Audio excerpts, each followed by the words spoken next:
پانچویں رکوع میں ایک مکالمہ آ رہا دو اشخاص کا۔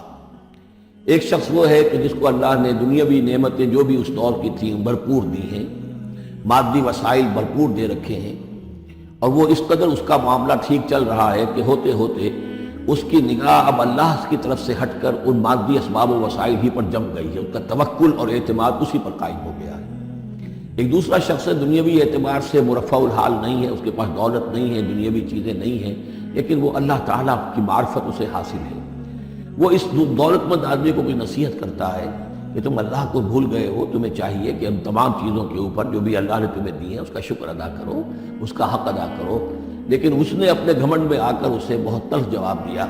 میرے پاس یہ سب کچھ ہے تو گویا کہ میں اللہ تعالیٰ کا لاڈلا ہوں، چہیتا ہوں، تم جوتیاں پٹخار رہے ہو، تمہارے پاس کچھ نہیں ہے، تمہاری کوئی حیثیت نہیں ہے، تمہاری یہ حیثیت ہی نہیں ہے کہ مجھے تم واعظ بھی کہو۔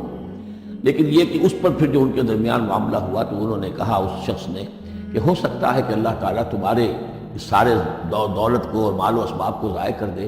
لیکن یہ کہ اس نے کہا کیسے ہو سکتا ہے، میں نے سارا بندوبست ٹھیک ٹھیک کیا ہوا ہے۔ بہرحال نتیجہ یہ نکلا کہ اللہ تعالیٰ نے اس کی اس پوری دولت کو ایک طریقے سے ضائع کر دیا، اور پھر وہ اپنے ہتھیلیاں ملتا رہ گیا، کف افسوس ملتا رہ گیا، اور اس نے کہا ہائے کاش کہ میں نے اپنے رب کے ساتھ شرک نہ کیا ہوتا۔ حالانکہ اس پورے رکوع میں کہیں کسی دیوی کا، دیوتا کا، کسی اور الہہ کا کہیں ذکر نہیں ہے۔ تو اس رکوع میں سمجھنے کی بات یہ ہے کہ ایک شرک ہے مادہ پرستی کا شرک، مادی اسباب و وسائل پر اتنا تکیہ ہو جائے، اتنا توکل ہو جائے، اتنا اعتماد ہو جائے کہ پھر اللہ تعالیٰ کو انسان بھول جائے، مسبب الاسباب پر سے نگاہ ہٹ جائے، اور وہ سمجھے کہ سارا اعتماد اور توکل میرا ان مادی اسباب و وسائل پر ہے۔ تو یہاں گویا کہ اس نے ان مادی وسائل و اسباب ہی کو اپنا معبود بنا لیا ہے۔ تو یہ شرک ہے جو اس دور کا سب سے بڑا شرک ہے۔ اس دور میں بت پرستی کا شرک بہت کم رہ گیا ہے، اب ستارہ پرستی کا شرک کہاں رہ گیا ہے؟ کون لوگ ہیں جو ستاروں کو پوجتے ہیں؟ اب تو انسان سمجھتا ہے ستاروں تک تو ہم پہنچ ہی جائیں گے، ہمارا علم تو پہنچ ہی چکا ہے، چاند تک ہم اتر آئے ہیں، اب چاند کو کون پوجے گا؟ یہ جو اب ساری جو ہے اب جو پوجا پاٹ ہو رہی ہے وہ تو مادہ پرستی کی ہے، وہ دولت کی ہے، وہ در حقیقت یا وہ نظریاتی طور پر وطن پرستی ہے، اس کا ایک شرک ہے۔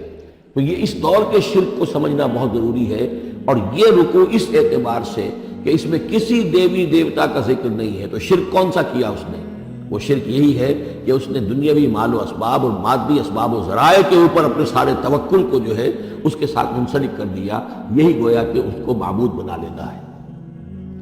وَاضْرِبْ لَهُم مَثَلًا رَجُلَيْنِ، ان کے لیے بیان کیجئے دو اشخاص کی مثال۔ جعلنا لأحدهما جنتین من اعناب، ان میں سے ایک کو ہم نے دیے تھے دو باغ انگوروں کے، وحففناهما بنخل، اور ان دونوں کو گھیرے میں لیا ہوا تھا کھجوروں کے درختوں نے۔ اب دیکھیے کہ انگوروں کی بیلیں ہیں، اور چونکہ ادھر ادھر سے ہوا تیز نہ آئے تو کھجوروں کے جھنڈ جو ہیں وہ چاروں طرف لگے ہوئے ہیں، تاکہ ان کے مابین جو اس کی انگوروں کی بیلیں ہیں وہ بڑی محفوظ ہیں۔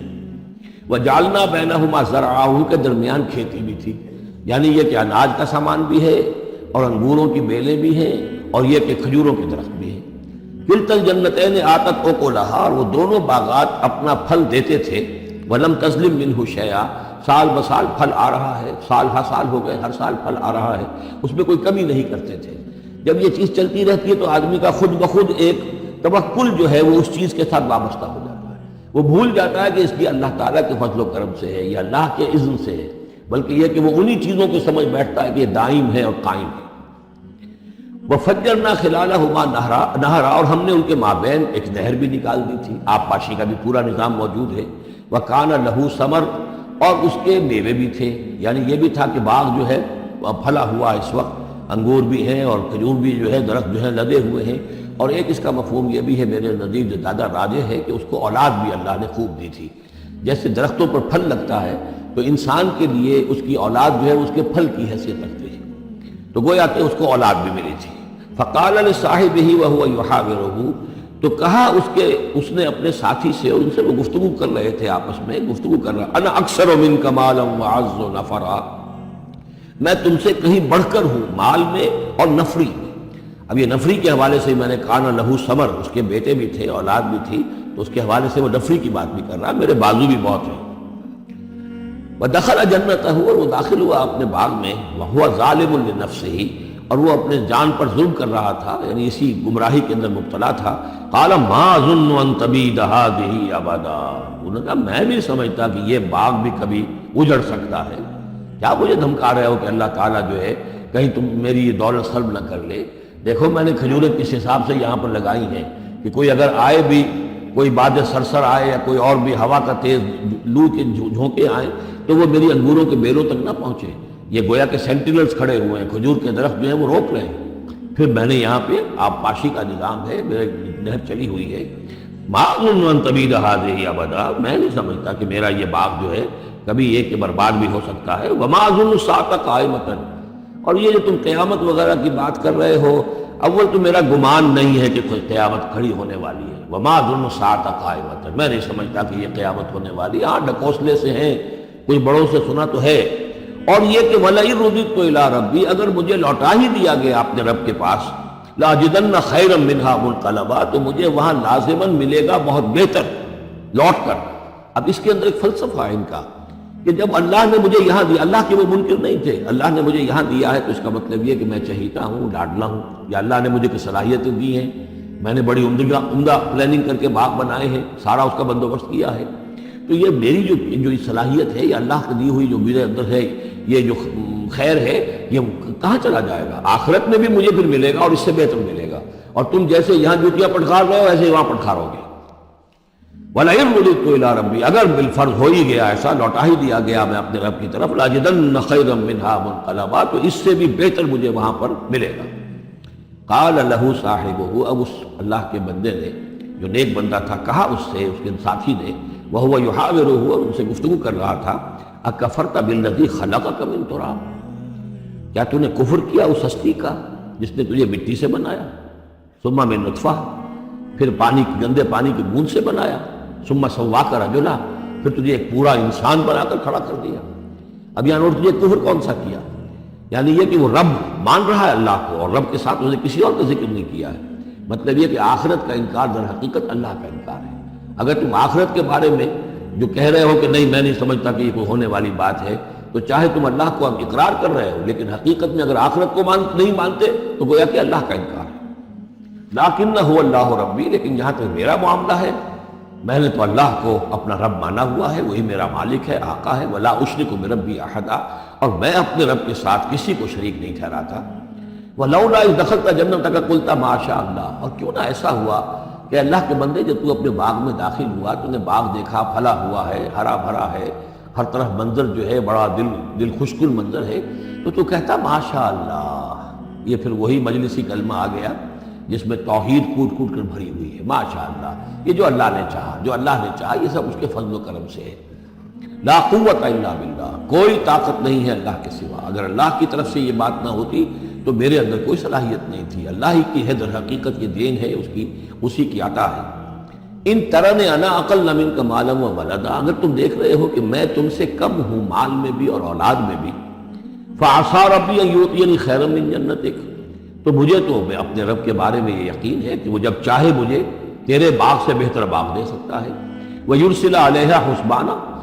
اور تیرے باغ کے اوپر وہ کوئی اوپر سے کوئی لو کا جھونکا ایسا بھیج سکتا ہے، من السماء، آسمان سے، فَتُصْبِحَ صَعِيدًا زَلَقًا، یہ پورا باغ جو ہے یہ جو ایک ایسا چٹیل میدان ہو کر رہ جائے کہ یہاں کوئی درخت رہے نہ بیلے رہے، معلوم ہوا کہ ہر چیز جب آنکھ کھلی گل کی تو موسم تھا خزاں کا، یہ ہو سکتا ہے، ممکن ہے۔ اور یصبح ماؤہا غورا، یا اللہ آسمان سے کوئی ایسی نہ بھی بھیجے کوئی چیز بلا، تو اس کا پانی ہی جو تمہارا یہ جو چشمہ چل رہا ہے، وہ پانی ہی اگر زمین کے اندر گہرا اتر جائے، یہ چشمہ خشک ہو جائے،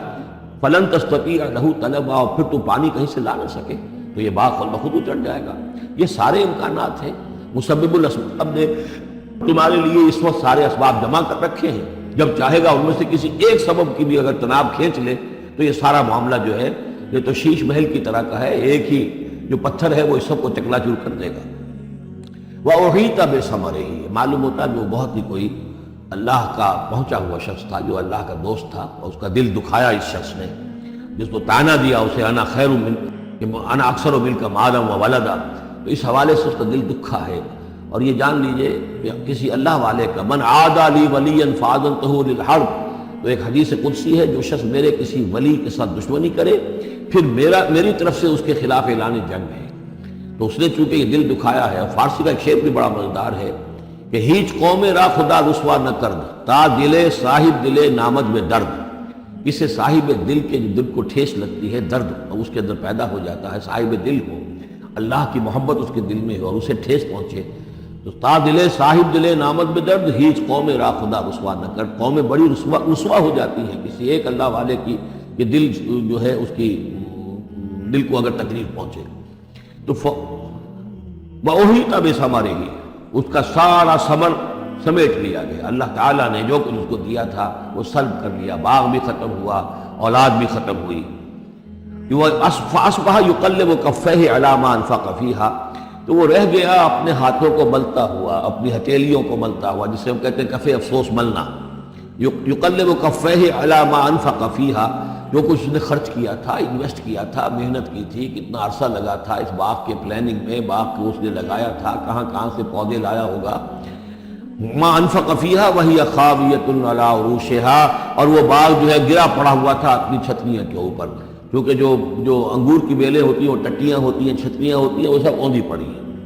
وَيَقُولُ يَا لَيْتَنِي لَمْ أُشْرِكْ بِرَبِّي أَحَدًا، اور اس وقت وہ کہہ رہا تھا ہائے میری شامت، کیا کاش کہ میں نے اپنے رب کے ساتھ شرک نہ کیا ہوتا۔ اب یہ کون سا شرک ہے؟ اس پوری اس گفتگو کے اندر کہیں کسی دیوی کا، دیوتا کا،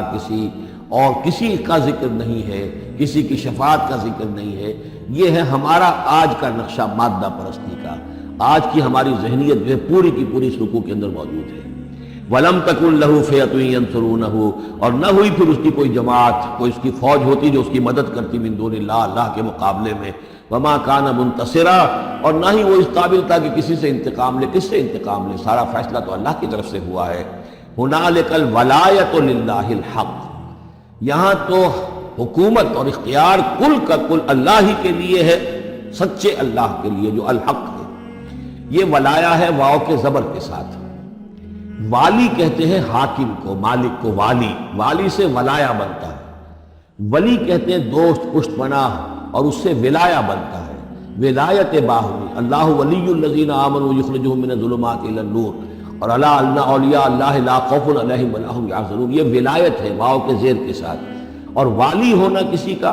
فلاں ملک کا والی فلاں تھا، یعنی وہاں کا حکمران تھا، بادشاہ تھا، تو یہاں کی بادشاہی، یہاں کا اختیار، هنالک الولایۃ للہ الحق، کل ولایت اللہ ہی کے حق میں ہے۔ هو خیر